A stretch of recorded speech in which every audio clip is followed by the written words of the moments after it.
നമസ്കാരം, വെളിച്ചം ചാനലിലേക്ക് സ്വാഗതം. 2025 ജൂൺ 25-26 തീയതികളിലെ ദിനഫലങ്ങൾ, രാശിഫലങ്ങളാണ് ഇതിൽ പറയുന്നത്. 12 രാശിക്കാരെ കുറിച്ചും പറയുന്നുണ്ട്. ഒരു ദിവസം നമ്മൾ മിനിമം അറിഞ്ഞിരിക്കേണ്ട ജ്യോതിഷ വിവരങ്ങൾ ഏറ്റവും ചുരുക്കിയാണ് പറയുന്നത്. ഇതിൻ്റെ കറക്റ്റ് ടൈമിംഗ് പറയുകയാണെങ്കിൽ ജൂൺ 24 തീയതി രാത്രി 11:45 PM മുതൽ ജൂൺ 27 വെളുപ്പിന് 1:39 AM വരെയാണ് ഈ ഫലങ്ങൾ അനുഭവവേദ്യമാകുന്നത്. പിന്നെ ഈ ദിവസങ്ങളിൽ ചന്ദ്രനും വ്യാഴവും ഒരുമിച്ച് മിഥുനം രാശിയിൽ നിൽക്കുകയാണ്.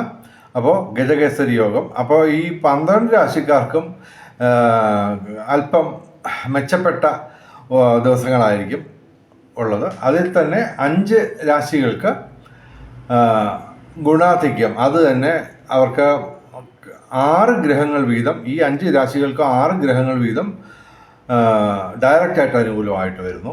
അപ്പോൾ അങ്ങനെയൊക്കെ വരുമ്പോൾ പൊതുവെ ദോഷാധിക്യമുള്ള രാശികൾക്ക് പോലും അല്പം ആശ്വാസം കിട്ടുന്ന ദിവസങ്ങളാണ്. പൊതുവെ നല്ല ദിവസങ്ങളായിരിക്കും എല്ലാവർക്കും, 12 രാശിക്കാർക്കും. പിന്നെ ഈ ജ്യോതിഷം പറയുന്നതിന് ദക്ഷിണ കൊടുക്കുന്ന ഒരു ആചാരമുണ്ട്. പണമായിട്ട് ഞങ്ങൾ ചോദിക്കുന്നതിന് പകരം ദയവായി ഞങ്ങളുടെ ചാനൽ സബ്സ്ക്രൈബ് ചെയ്യുക. നേരത്തെ സബ്സ്ക്രൈബ് ചെയ്തവർ ലൈക്ക് ചെയ്യുക, ഷെയർ ചെയ്യുക, കമൻറ്റ് ചെയ്യുക. മേടം രാശി അശ്വതി ഭരണി കാർത്തിക ആദ്യപാദം. മേടം രാശിക്ക് ഗുണാധിക്യമാണ്. ശനി മാത്രമാണ് ഇവർക്ക് ഡയറക്റ്റായിട്ട് പ്രതികൂലമായിട്ട് നിൽക്കുന്നത്. 7 ശനിയുടെ തുടക്കമാണ്. അപ്പോൾ ശനിയാഴ്ച അറിയാമല്ലോ, ശിവന്, അയ്യപ്പന്, ശനിക്ക് വഴിപാടുകൾ നടത്തുക. എങ്കിൽ ഇവർക്ക് 6 ഗ്രഹങ്ങളാണ് ഡയറക്റ്റായിട്ട് അനുകൂലമായിട്ടുള്ളത്. അപ്പോൾ ഈ 6 ഗ്രഹങ്ങളുടെ അനുകൂലാവസ്ഥ കൊണ്ടുള്ള നേട്ടങ്ങൾ നേടിയെടുക്കാൻ തീർച്ചയായിട്ടും ഗുരുവായൂരപ്പന് മാത്രമല്ല, എല്ലാ ദൈവങ്ങളുമായിട്ട് ചേർന്ന് നിന്നേ പറ്റത്തുള്ളൂ.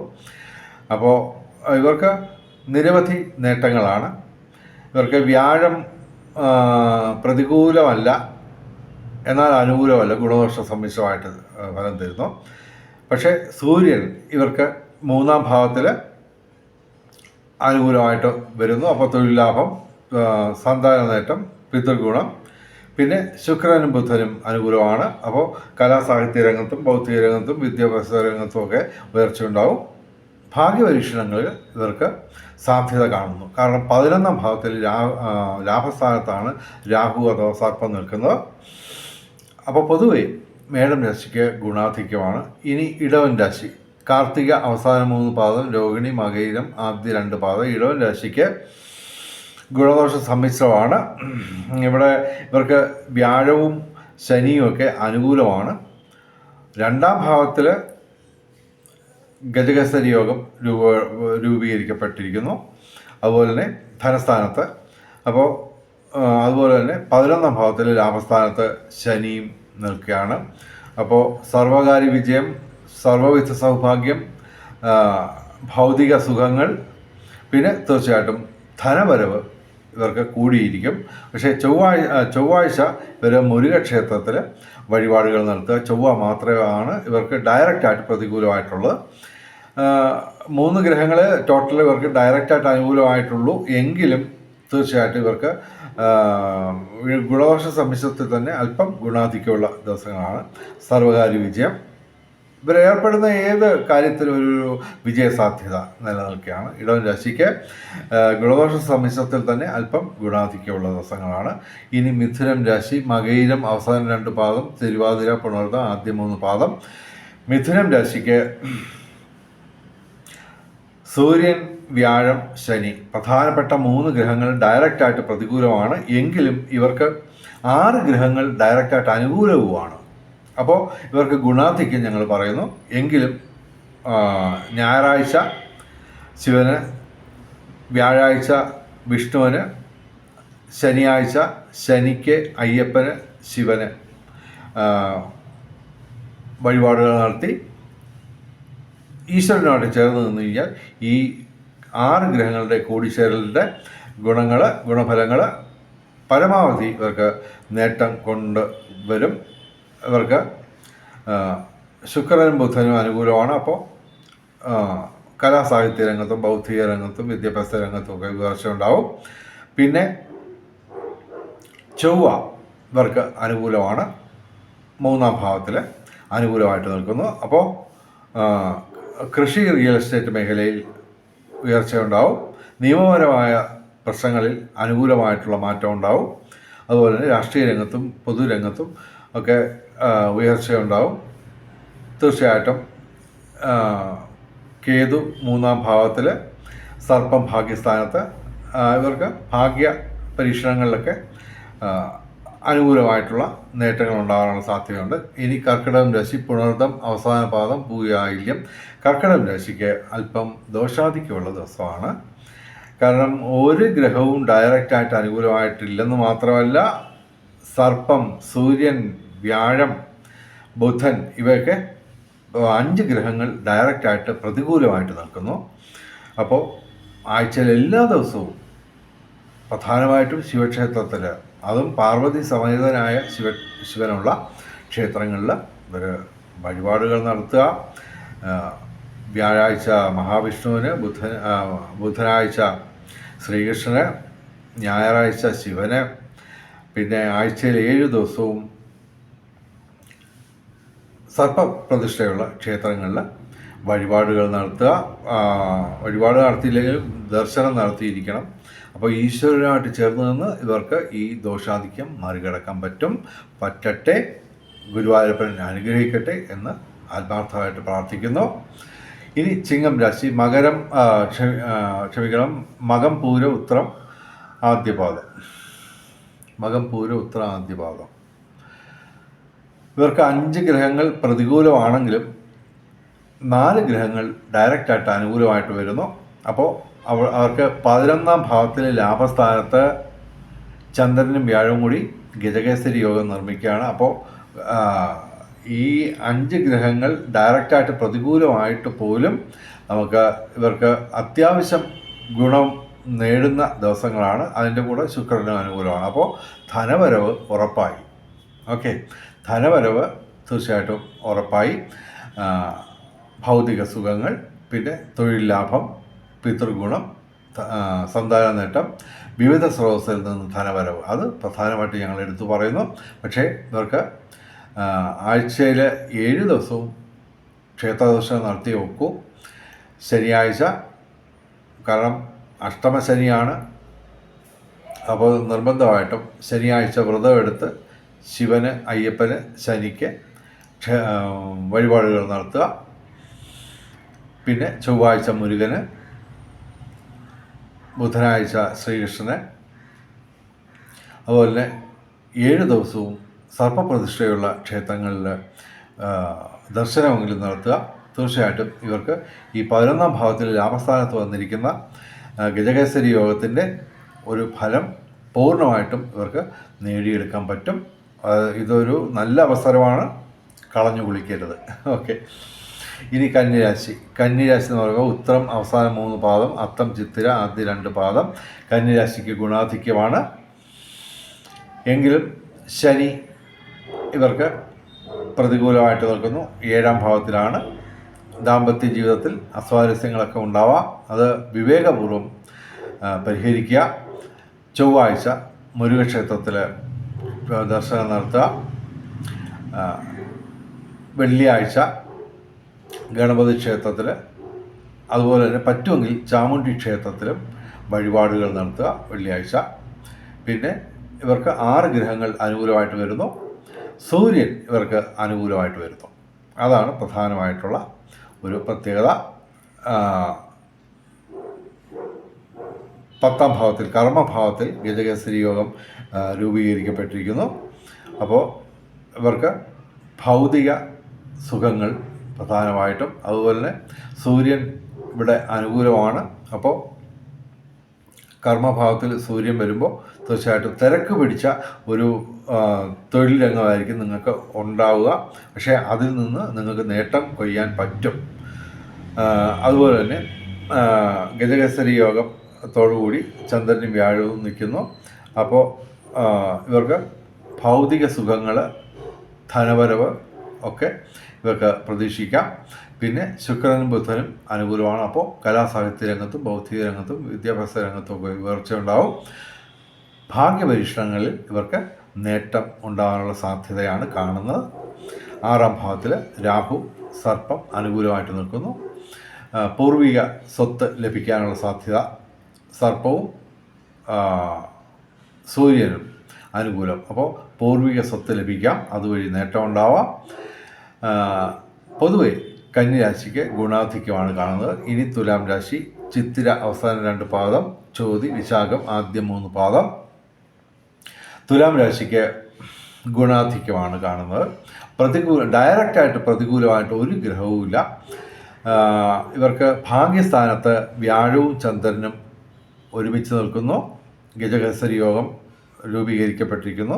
അപ്പോൾ ധനവരവിനോടൊപ്പം ഭൗതിക സുഖങ്ങളും ഇവർക്ക് പ്രതീക്ഷിക്കാം. ദൈവാധീനമുണ്ട്. പിന്നെ ശനി, സർപ്പം, ഇതെല്ലാം ഇവർക്ക് അനുകൂലമാണ്. എല്ലാറ്റിനും പുറമെ ചൊവ്വ അനുകൂലമായിട്ട് നിൽക്കുന്നു 11ാം ഭാവത്തിൽ ലാഭസ്ഥാനത്ത്.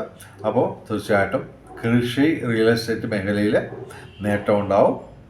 വിൽക്കാൻ വല്ല വസ്തുവൊക്കെ മാർക്കറ്റിൽ വെച്ചിട്ടുണ്ടെങ്കിൽ അതൊക്കെ ഈ ചിലപ്പോൾ മിക്കവാറും എനിക്ക് തോന്നുന്ന ഈ കർക്കിടകം ചിങ്ങം മാസങ്ങൾക്കുള്ളിൽ തന്നെ അതൊക്കെ സാധ്യത ഉണ്ട്. പൂർവിക സ്വത്ത് പുതുതായിട്ട് ലഭിക്കാം. അതുപോലെ തന്നെ ഉള്ള പൂർവിക സ്വത്തിൽ നിന്ന് കൃഷി മുതലായ രംഗങ്ങളിൽ ഇവർക്ക് നേട്ടം ഉണ്ടാവും. പിന്നെ തീർച്ചയായിട്ടും സാമൂഹിക രംഗത്ത്, പൊതുരംഗത്തും രാഷ്ട്രീയ രംഗത്തും ഉയർച്ചയുണ്ടാവും. നിയമപരമായ പ്രശ്നങ്ങളിൽ നിന്ന് ഇവർക്ക് അനുകൂലമായ മാറ്റം ഉണ്ടാവും. സർവ്വവിധ സൗഭാഗ്യം, സർവകാര്യ വിജയം, സാങ്കേതിക രംഗത്ത് മേന്മകൾ, ഭൗതിക സുഖങ്ങൾ, അതുപോലെ തന്നെ ബൗദ്ധിക മേഖലയിൽ ഇവർക്ക് പ്രത്യേകിച്ച് നേട്ടമുണ്ടാവും. അതുപോലെ തന്നെ സ്വാഭാവികമായിട്ടും ഇവർക്ക് ഭാഗ്യപരീക്ഷണങ്ങളിലും നേട്ടമാണ്. പൊതുവെ തുലാം രാശിക്ക് ഗുണാധിക്യമാണ് കാണുന്നത്. ഇനി വൃശ്ചികം രാശി, വിശാഖം അവസാന പാദം, അനിഴം തൃക്കേട്ട. വൃശ്ചികം രാശിക്ക് അല്പം ദോഷാധിക്യമുള്ള ദിവസങ്ങളാണ്. കാരണം ചന്ദ്രനും സൂര്യനും വ്യാഴവും അഷ്ടമത്തിൽ വരുന്നു. അപ്പോൾ ഇവർ ക്ഷേത്രദർശനം നിർബന്ധമാക്കുക. വ്യാഴാഴ്ച മഹാവിഷ്ണുവിന്, സൂര്യൻ നമുക്ക് ഞായറാഴ്ച ശിവക്ഷേത്രത്തിൽ, തിങ്കളാഴ്ച ശിവക്ഷേത്രത്തിൽ ഇവർ വഴിപാടുകൾ നടത്തുക. ചൊവ്വ അനുകൂലമാണ്. ഏക ആയിട്ടുള്ള ഒരേ ഒരു ഗ്രഹം ഇവർക്ക് ഡയറക്റ്റായിട്ട് അനുകൂലമായിട്ടുള്ളത് ചൊവ്വ മാത്രമാണ്. അപ്പോൾ അത്യാവശ്യം ദോഷാധിക്യമൊക്കെ പ്രതീക്ഷിക്കുക. എങ്കിലും ശനി ഇവിടെ 5ാം ഭാവത്തിൽ പൂർവ്വപുണ്യസ്ഥാനത്ത് വലിയ ദോഷം ചെയ്യാത്ത രീതിയിലാണ് നിൽക്കുന്നത്. എങ്കിലും നമ്മൾ ശനിയാഴ്ച ക്ഷേത്രദർശനം നടത്തുന്നത് നിർബന്ധമാക്കിയാൽ തീർച്ചയായിട്ടും വലിയ നേട്ടങ്ങൾ ഇവർക്ക് കരഗതമാവും. അല്പം ദോഷാധിക്യമുള്ളതൊക്കെ മറികടക്കാനും പറ്റും. പൊതുവെ വൃശ്ചികം രാശിക്ക് അല്പം ദോഷാധിക്യമുള്ള ദിവസങ്ങളാണ്. പക്ഷേ ഈശ്വരനായിട്ട് ചേർന്നെന്ന് ഇവർക്ക് ഇത് മറികടക്കാൻ പറ്റും. ഇനി ധനുരാശി, മൂലം, പൂരാട, ഉത്രാട ആദ്യപാദം. ഇവർക്ക് ഗുണാധിക്യമാണ് കാണുന്നത്. ശനി കണ്ടശനി ആണെങ്കിലും ഇവർ ശനിയാഴ്ച ശിവന്, അയ്യപ്പന്, ശനിക്ക് വ്രതമെടുത്ത് വഴിപാടുകൾ നടത്തുക. അതേസമയം ഇവർക്ക് 6 ഗ്രഹങ്ങൾ അനുകൂലമായിട്ട് വരുന്നു. 7ാം ഭാവത്തിൽ ചന്ദ്രനും വ്യാഴവും കൂടി ഗജകേസരി യോഗം രൂപീകരിക്കുന്നു. അപ്പോൾ തീർച്ചയായിട്ടും പൊതുവെ ഭൗതിക സുഖങ്ങൾ, അതുപോലെ ധനവരവുണ്ടാവും.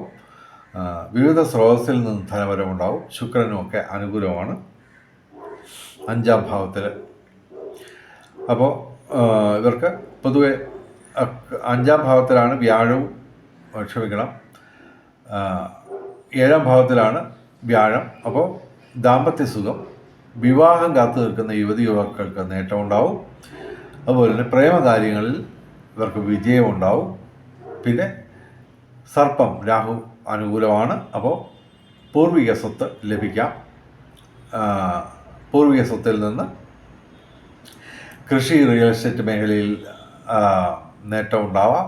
ഭാഗ്യപരീക്ഷണങ്ങളിൽ അനുകൂലമായിട്ടുള്ള മാറ്റം ഉണ്ടാവും. ശുക്രനും വ്യാഴവും ഇവിടെ അനുകൂലമാണ്. അപ്പോൾ ബന്ധങ്ങൾ സുദൃഢമാവും. അതുപോലെ തന്നെ പ്രധാനമായിട്ടും ഇവർക്ക് ദാമ്പത്യ സുഖം, കുടുംബപരമായിട്ടുള്ള ഒരു സമാധാനം, ഐശ്വര്യമെല്ലാം ഇവർക്ക് കരഗതമാവും. ബുധൻ ഇവിടെ അനുകൂലമാണ് 6ാം ഭാവത്തിൽ. അത് ശുക്രനും ബുധനും അനുകൂലമായതുകൊണ്ട് കലാസാഹിത്യ രംഗത്തും ഭൗതിക രംഗത്തും വിദ്യാഭ്യാസ രംഗത്തും ഒക്കെ ഉയർച്ച ഉണ്ടാവും. പൊതുവെ ധനുരാശിക്ക് ഗുണാധിക്യമുള്ള ദിവസങ്ങളാണ്. ഇനി മകരം രാശി, ഉത്രാടം അവസാനം 3 പാദം, തിരുവോണം അവിട്ടം ആദ്യ 2 പാദം. മകരം രാശിക്ക് ഗുണദോഷ സമ്മിശ്രമാണ്. ശനി അനുകൂലമാണ്. അപ്പോൾ ഇവർക്ക് സർവകാര്യ വിജയം, ഏർപ്പെടുന്ന ഏത് കാര്യത്തിനും ഒരു വിജയസാധ്യത കാണുന്നു. ശുക്രനും അനുകൂലമാണ്. പിന്നെ സൂര്യൻ ഇവിടെ അനുകൂലമായിട്ട് വരുന്നു 6ാം ഭാവത്തിൽ.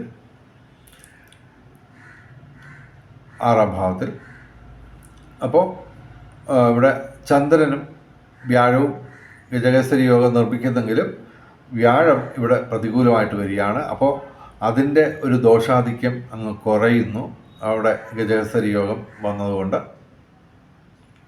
ഞാൻ പറഞ്ഞല്ലോ, പൊതുവെ എല്ലാവർക്കും ഒരു നല്ല ദിവസങ്ങളാണ് ഇത്. പൊതുവെ ഇവർക്ക് വ്യാഴാഴ്ച മഹാവിഷ്ണുവിന്, ചൊവ്വാഴ്ച മുരുകന് ഒക്കെ വഴിപാടുകൾ നടത്തി ദോഷങ്ങളൊക്കെ മാറ്റിയാൽ ശനിയുടെയും ശുക്രൻ്റെയും ചന്ദ്രൻ്റെയും സൂര്യൻ്റെയും ഒക്കെ അനുകൂലാവസ്ഥ നമുക്ക് പരമാവധി നേട്ടങ്ങൾ നമുക്ക് ഈ ദിവസങ്ങളിൽ കൊയ്തെടുക്കാൻ പറ്റും. സൂര്യൻ അനുകൂലമാണ്. അപ്പോൾ സന്താന ഗുണം, പിതൃഗുണം, തൊഴിൽ നേട്ടം ഒക്കെ ഇവർക്ക് ഉണ്ടാവും. പൊതുവെ വിവിധ സ്രോതസ്സിൽ നിന്ന് ധനവരവുണ്ടാവും.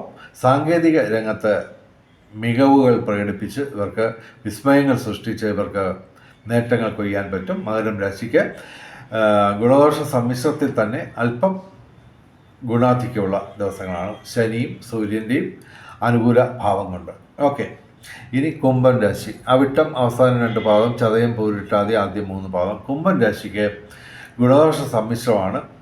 എങ്കിലും ഇവർ ശനിയാഴ്ച ശിവന്, അയ്യപ്പന്, ശനിക്ക് വഴിപാടുകൾ നടത്തുക. ചൊവ്വാഴ്ച മുരുകന്, ആഴ്ചയിൽ 7 ദിവസവും സർപ്പപ്രതിഷ്ഠയുള്ള ക്ഷേത്രങ്ങളിൽ ദർശനം നടത്തുക. ഇവർക്ക് ശുക്രനും ബുധനും വ്യാഴവും അനുകൂലമാണ്. 5ാം ഭാവത്തിൽ വ്യാഴം വരുന്നു. അപ്പോൾ പ്രേമകാര്യങ്ങളിൽ ഇവർക്ക് നേട്ടമുണ്ടാവും. അതുപോലെ തന്നെ വിവാഹ കാര്യങ്ങളിൽ തീരുമാനമാകും. അതുപോലെ തന്നെ ദാമ്പത്യ ജീവിതത്തിലും ഗുണങ്ങളുണ്ടാവും. ശുക്രനും വ്യാഴവും അനുകൂലമായതുകൊണ്ട് തീർച്ചയായിട്ടും ഇവർക്ക് ബന്ധങ്ങൾ ഊഷ്മളമാവും, സുദൃഢമാവും. അത് ഏത് രംഗത്തുമുള്ള ബന്ധങ്ങൾ സുദൃഢമാവും. അത് പുതിയ സുഹൃത്തുക്കൾ ഇവർക്ക് കിട്ടിയെന്ന് വരാം. ആ സുഹൃത്തുക്കൾ വഴി ഉടനെ അല്ലെങ്കിൽ ഭാവിയിൽ അവർക്ക് നേട്ടമുണ്ടാവുക സ്വാഭാവികം മാത്രമാണ്. പിന്നെ ശുക്രനും ബുധനും അനുകൂലമായിട്ട് വരുന്നു. കലാസാഹിത്യ രംഗത്തും ബൗദ്ധിക രംഗത്തും വിദ്യാഭ്യാസ രംഗത്തും ഉയർച്ച ഉണ്ടാവും. കഴിഞ്ഞ ദിവസം എനിക്ക് കുംഭം രാശിയെക്കുറിച്ച് അല്പം ഡീറ്റെയിൽഡായിട്ട് പറയാൻ വിട്ടുപോയി. എന്തായാലും ഇവർക്ക് ഇവിടെ ഗജകേസരി യോഗമൊക്കെ വരികയാണ് 5ാം ഭാവത്തിൽ. ഇവർക്ക് 5ാം ഭാവത്തിൽ തന്നെ സൂര്യനുമുണ്ട്. അപ്പോൾ ഇവർക്ക് പിതൃസ്വത്ത്, പൂർവിക സ്വത്ത് അനുഭവത്തിൽ വന്നേക്കാം. പുതുതായിട്ട് പൂർവിക സ്വത്ത് ലഭിച്ചേക്കാം. അതല്ലെങ്കിൽ നേരത്തെയുള്ള പൂർവിക സ്വത്തിൽ നിന്ന് കൃഷി റിയൽ എസ്റ്റേറ്റ് മേഖലയിൽ ഇവർക്ക് നേട്ടമുണ്ടാവും. വിവിധ സ്രോതസ്സിൽ നിന്ന് ധനവരവ് പ്രതീക്ഷിക്കാം. പക്ഷേ ഈ പറഞ്ഞ വഴിപാടുകളൊക്കെ നടത്തി ഈശ്വര ചിന്തയോടെ പ്രാർത്ഥനയോടെ കർമ്മങ്ങൾ അനുഷ്ഠിച്ചാൽ തീർച്ചയായിട്ടും ഇവർക്ക് ഗുണാധിക്യം നമുക്ക് നേടിയെടുക്കാൻ പറ്റും. ഈശ്വരൻ്റെ അനുഗ്രഹം ഇല്ലാതെ ഒന്നും നടക്കത്തില്ല. അപ്പോൾ ഇനി അടുത്ത മീനം രാശി. പൂരിട്ടാതി അവസാന പാദം, ഉത്രട്ടാതി രേവതി. മീനം രാശിക്ക് ഗുണദോഷ സമ്മിശ്രമാണ്. ശനിയും സർപ്പവും പ്രതികൂലമാണ്. അപ്പോൾ ശനിയാഴ്ച ശിവന്, അയ്യപ്പന്, ശനിക്ക് വഴിപാടുകൾ നടത്തുക. ആഴ്ചയിൽ 7 ദിവസവും സർപ്പപ്രതിഷ്ഠയുള്ള ക്ഷേത്രങ്ങളിൽ ദർശനം നടത്തുക. പിന്നെ ഇവർക്ക് അനുകൂലമായിട്ട് 3 ഗ്രഹങ്ങൾ മാത്രമാണ് ഉള്ളതെങ്കിലും പൊതുവെ ഇവർക്ക് 4 ഗ്രഹങ്ങൾ ഗുണദോഷ സമ്മിശ്രമായിട്ട് ഫലം തരുന്നു. ശുക്രനും ഇവിടെ ചൊവ്വ, അതാണ് ഇവരുടെ ഒരു ഹൈലൈറ്റ്. 6ാം ഭാവത്തിൽ ചൊവ്വയും ശിഖയും നിൽക്കുന്നു. അപ്പോൾ അത് രണ്ടും അനുകൂലമാണ്. അപ്പോൾ നമുക്ക് കൃഷി, റിയൽ എസ്റ്റേറ്റ് മേഖലയിൽ അനുകൂലമായിട്ടുള്ള മാറ്റങ്ങൾ, അതുപോലെ തന്നെ രാഷ്ട്രീയ രംഗത്തും പൊതുരംഗത്തും ഉയർച്ചയുണ്ടാവും. അതുപോലെ തന്നെ നിയമപ്രശ്നങ്ങളൊക്കെ ഉണ്ടാവുമെങ്കിലും അത് മറികടക്കാൻ പറ്റും. വിവിധ സ്രോതസ്സിൽ നിന്നും ധനവരവുണ്ടാവും, ബന്ധങ്ങൾ ഊഷ്മളമാവും. പൊതുവെ ഇവർക്ക് ധനവരവ് കൂടിയ ദിവസങ്ങളായിരിക്കും ഈ 2 ദിവസങ്ങൾ. ഇനി ഭാഗ്യ നമ്പറുകൾ നോക്കാം.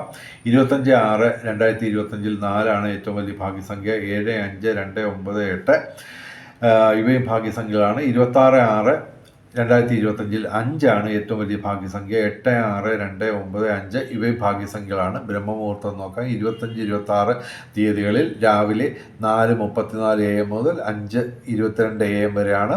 25, 26 തീയതികളിൽ ബ്രഹ്മമുഹൂർത്തം. അഭിജിത്ത് മുഹൂർത്തം 25-ാം തീയതി ഇല്ല. 26-ാം തീയതി ഉച്ചയ്ക്ക് 12:04 PM മുതൽ 12:54 PM വരെയാണ് അഭിജിത്ത് മുഹൂർത്തം. 26-ാം തീയതി അഭിജിത്ത് മുഹൂർത്തത്തിലും ബ്രഹ്മമുഹൂർത്തത്തിലും പ്രധാനപ്പെട്ട കാര്യങ്ങൾ ചെയ്യാൻ ശ്രമിക്കുക. രാഹു കാലം 25-ാം തീയതി ഉച്ചയ്ക്ക് 12:29 PM മുതൽ ഉച്ചയ്ക്ക് 2:04 PM വരെയാണ് 25-ാം തീയതി രാഹുകാലം. 26-ാം തീയതി 2:04 PM മുതൽ വൈകിട്ട് 3:39 PM വരെയാണ് 26-ാം തീയതി രാഹുകാലം. രാഹുകാലത്ത് യാത്രകൾ ഒഴിവാക്കുക, പ്രധാനപ്പെട്ട കാര്യങ്ങളിൽ നിന്ന് വിട്ടുനിൽക്കുക. ഇനി ഭാഗ്യ നിറങ്ങൾ നോക്കാം. 25-ാം തീയതി ബുധനാഴ്ച പച്ച, 26-ാം തീയതി വ്യാഴാഴ്ച മഞ്ഞ, അല്ലെങ്കിൽ ഇവയുടെ ഇളം നിറങ്ങൾ, അല്ലെങ്കിൽ ഈ നിറങ്ങൾ ഡിസൈനായിട്ടുള്ള വസ്ത്രങ്ങൾ ധരിച്ചാൽ ഭാഗ്യവർദ്ധന ഉണ്ടാകുന്നതാണ്. വെളിച്ചം ചാനലിൻ്റെ മുഴുവൻ പ്രേക്ഷകർക്കും സർവകാര്യ വിജയം, സർവവിധ സൗഭാഗ്യം, രാജകീയ സുഖഭോഗങ്ങൾ, അപ്രതീക്ഷിത ധനലാഭങ്ങൾ, അപ്രതീക്ഷിത സൗഭാഗ്യങ്ങൾ ഇവ ഗുരുവായൂരപ്പൻ്റെ അനുഗ്രഹം കൊണ്ട് കിട്ടി എല്ലാവരുടെയും ജീവിതത്തിൽ വെളിച്ചവും ഐശ്വര്യവും സമ്പൽ സമൃദ്ധിയും വന്നു ചേരട്ടെ എന്ന് പ്രാർത്ഥിച്ചുകൊണ്ട് വീഡിയോ അവസാനിപ്പിക്കുന്നു. നമസ്കാരം, ശുഭദിനം.